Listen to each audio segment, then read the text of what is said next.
বাংলাদেশ ব্যাংকে সহকারী পরিচালক পদে সুপারিশপ্রাপ্ত হওয়ার পরেও আমি আসলে জয়েন করি।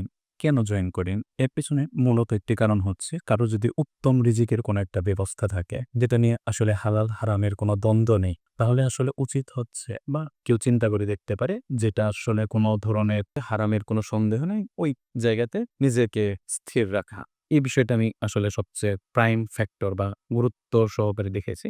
অনেক ক্ষেত্রে বাংলাদেশ ব্যাংক বা অন্যান্য ব্যাংকের চাকরি ওলামায়ে কেরাম তখনই অনুমোদন দেয়, যখন আমার অন্য কোনো চাকরি হচ্ছে না বা হচ্ছে ভবিষ্যতে অন্য কোনো চাকরি আমার হবেই না। ওই ক্ষেত্রে রিজিকের জন্য বা ব্যাংকে চাকরি করাকে তারা অনুমোদন দেয় বা অনেকে অনুমোদন দেয়ও না। আর সুদের সাথে আসলে অনেক কিছু ইসলামে সাংঘর্ষিক। সুদকে হারাম করা হয়েছে।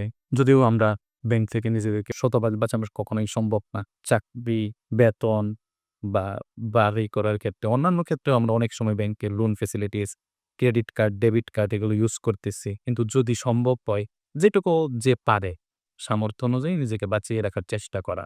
যেহেতু আমার একটা রিজিকের ব্যবস্থা ছিল। আর আমি বিশ্বাস করি রিজিক যেহেতু নির্দিষ্ট, আমার ভাগ্যে যেটা লিখা আছে এটা আমি পাবোই। আমার জন্মের পূর্বে আমার রিজিক লিখিত হয়ে গেছে। কারণ আমি ব্যাংকে চাকরি করি, এই রিজিকটা প্রাপ্ত হই, অথবা পিজিসিবিতেই চাকরি করি বা কোনো চাকরি নাই করি। আমি একজন উদ্যোক্তা হতে পারি, একটা ব্যবসায়ী হতে পারি।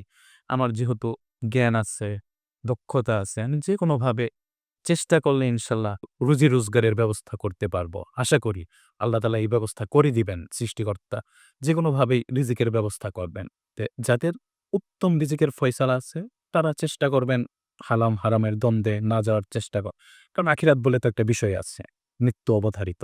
আর যাদের পক্ষে আসলে সম্ভব না বা ১ম জব হিসেবে এটাকে বাছাই করতে চাচ্ছেন, তাদের জন্য এটা নিজেদের উপর ছেড়ে দিতে পারেন বা চেষ্টা করতে পারেন। সবটাই নিজের তাকওয়া বা নিজের যে বিশ্বাস, এই বিশ্বাসের উপর ডিপেন্ডেন্ট। ধন্যবাদ।